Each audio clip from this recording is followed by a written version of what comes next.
Sziasztok! Szóval kezdjünk is neki. Ugye az üzenet, amit át szeretnék adni, az, hogy bátran merjük felvállalni a természetesebb énünket. Én úgy gondolom, hogy tényleg az, ami a legtöbb esetben a legszebb, szóval remélem sikerült erre egy picit felhívnom a figyelmet. Túl sokat beszélek, kezdjünk is neki. Két alapozót kevertem össze, egyébként a 07-est, illetve a 03-ast, a 03-asból többet, mert egy világosabb alapot szeretnénk először, aztán pedig átérhetünk ugye a korrektorra. A tégelyesből tettem egy picit a szemem alá, ugye egy háromszög alakot rajzolva, ezt szépen el fogom dolgozni aztán a szivacsommal.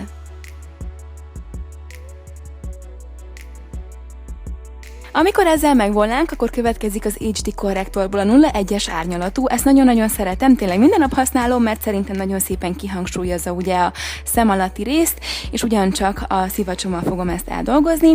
Aztán pedig ezt az egészet fixálom az HD púderrel, azt hiszem az a neve, egyébként átlátszó, picit teszek belül az orromra, illetve a homlokomra is. Ez lett volna az alap, és akkor most jöhet ugye a dekoltás, ahova a 07-es alapozót használom, a sötétebbiket, ugye ez lesz majd a másik énünk végül is. Egy kis púder, hogy fixáljuk, és akkor most jöhet is a lényeg. Első lépésben felrajzolom, nagy vonalakban természetesen, a sminket, a sminknek ezt a részét végül is, és ehhez pedig a NYX Jet Black árnyalatú szemceruzát fogom használni. Ajánlom azt, hogy ne nagyon nyomjátok ugye oda a ceruzát a bőrötökhöz, mert ilyenkor még lehet alakítani esetleg rajta, hogyha valami nem úgy alakult, ahogy szerettétek volna. Egyébként én ezen nem fogok alakítani, tehát ez így marad, ahogy most láthatjátok, mert szerintem elég jól mutat.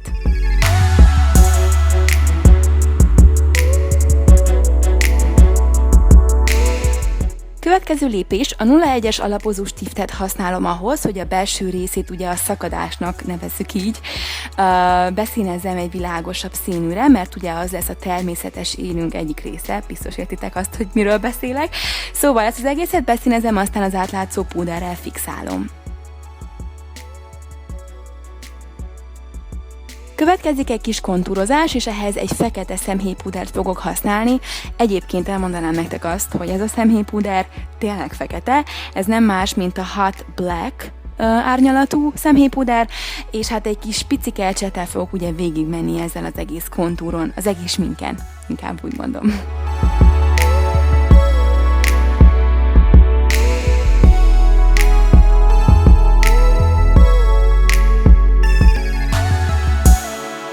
Következő lépésben a kontúr ugye másik oldalára fogok egy világosabb vonalat húzni, ugyancsak az alapozó stiftet használva.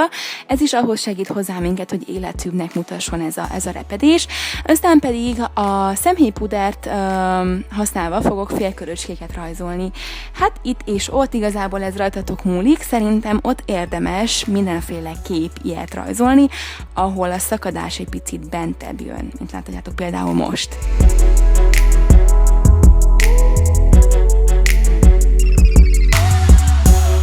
Még egy kis extra feketéért bevetettem a NYX folyékony tusát, és aztán ugye nincs más hátra, mint hogy megrajzoljuk a kis kapocsainkat. Egyébként szerintem ez egy egyszerű folyamat, csak össze kell kötni ugye a két fél köröcskét. Amire azonban figyeljetek, és szerintem ez fontos, az az, hogy legyen benne egy kis ív, mint ahogy látjátok, ahogy én is csinálom, mert szerintem ez is végül is hozzásegíti a sminket ahhoz, hogy még életűbbnek mutasson, tehát amikor a kapocsot rajzoljátok, akkor legyen benne egy minimális ív.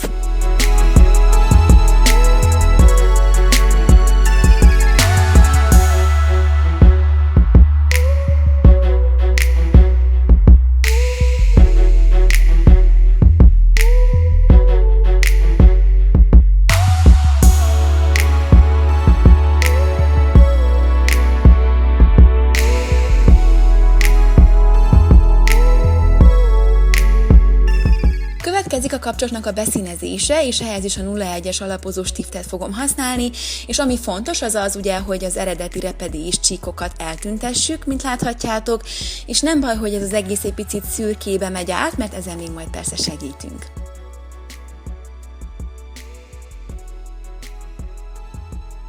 Ups, és itt jöttem rá, hogy két kapocs nem eléggé ívelt, úgyhogy még ezt módosítanom kell, és ez az igazán jó ugye a sminkben, hogy bármikor letörölhetjük, újra rajzolhatjuk, és jól fog mutatni.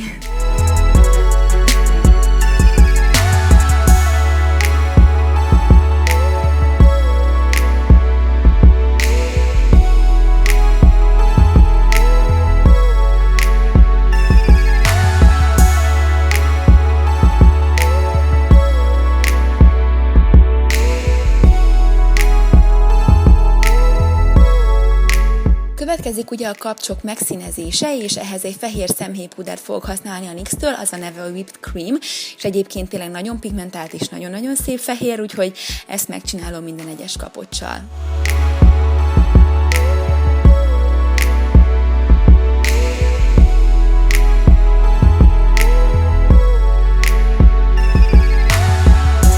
Aztán ugyanazt a fekete szemhéjpúdert használva picit átmegyek még a kontúrokon, ráerősítek a kontúrokra, hisz a fehér által ez elmosódott. Egyébként nagyon-nagyon sok aprólékos munkából áll ez a smink, de tényleg a részletek mindig nagyon-nagyon sokat számítanak.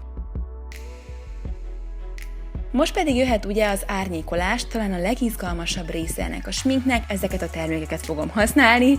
Egyébként minden lent van az infoboxban, mindig minden elnevezés, hogyha bármire kíváncsiak vagytok.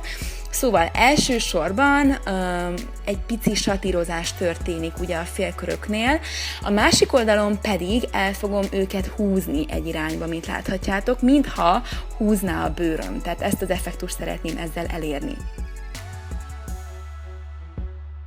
Aztán vissza a másik oldalra, és valamilyen szinten pici csúcsokat fogok rajzolni, mint láthatjátok. Ezzel is azt az effektust vagy hatást próbálom elérni, mintha húzná a kapocs a bőrömet, és nem fogom nagyon oda nyomni, tehát nem szeretnék nagyon feketét, hanem inkább szürkés árnyalatot szeretnék kihozni. Aztán még egy kis feketés satírozás, és áttérek a barnákra, barnás, narancsárgás árnyalatokra.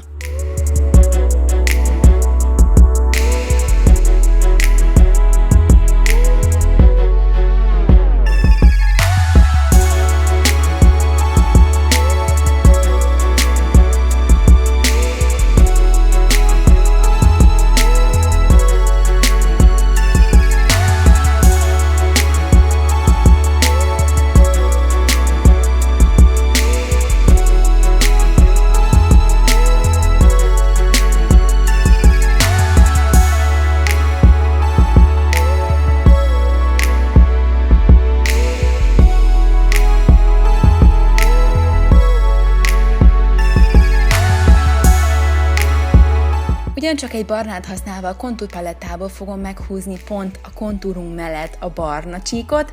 Ez is ugye azért, hogy életűbbnek tűnjön a smink, tehát ezt a lépést sem hagynám ki, tényleg fontosnak tartom.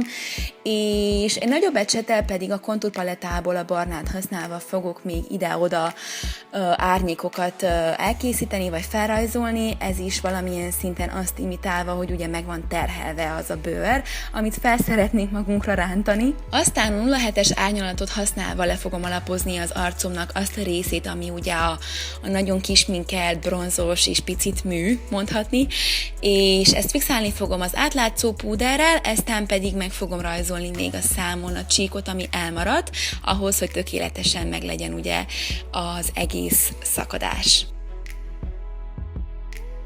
Jöhet ugye a nagyon kisminkelt énünk, nevezzük úgy, szemsminkje, ehhez egy nagyon-nagyon fekete, nagyon füstös sminket fogok elkészíteni, amit egy barnás árnyalattal fogok kezdeni, a kontúrpalettából ismét nagyon sokat használom azt a barnát, aztán pedig a nagyon fekete szemhéjpúdert fogom használni, persze, a mélyítővonalban is, ezt nagyon szépen eldolgozom, hogy tényleg füstös hatású legyen.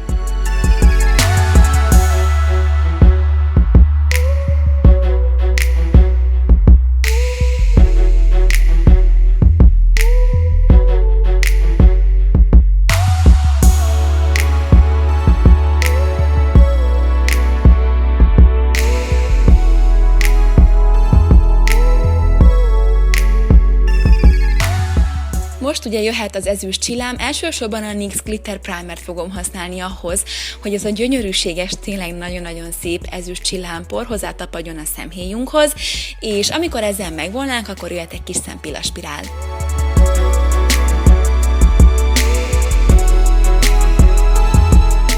És igen, a műszempilla elengedhetetlen, ez a Scandal műszempilla a NYX-től, ami egyébként szerintem nagyon-nagyon szép, és aztán egy kis bronz, egy kis több bronz, mert ugye nagyon szeretnénk kihangsúlyozni az arccsontunkat, és igen, még plusz highlighter, aztán ez a lépés pedig azért van, hogy még inkább előtérbe helyezzük az arccsontunkat, és picit vékonyabbnak mutasson az arcunk. És hát igen, a természetes énünk szeme nem kap túl sok sminket, egy kis szempillaspirál csupán és készen is volnánk, aztán átérek az ajkakra. A nem annyira természetes énünk ajak kombinációja nem más, mint a Brick House ajakceruza, illetve a NYX Liquid Suede Cream Lipstick Cherry Skies árnyalatban, és persze próbáltam picit megnagyobbítani az ajkaimat, ugye?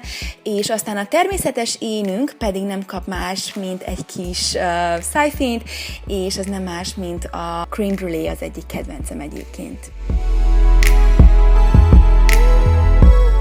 Utolsó lépésként pedig még elvégzek egy kis satírozást a barna árnyalattal a kontúrpalettával, hogy még inkább ugye megterheltnek tűnjön ez a kinti bőr, vagy állarc, vagy maszk mondhatni, és a sminkkel el is készültünk.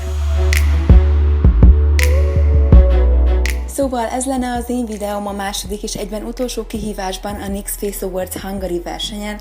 Nagyon-nagyon remélem, hogy tetszett nektek. Hogyha igen, akkor kérnélek benneteket szépen, hogy szavazzatok rám, minden információ lent lesz az infoboxban. Nagyon szépen köszönöm, hogy megnéztétek a videót, és találkozunk legközelebb. Sziasztok! Bum!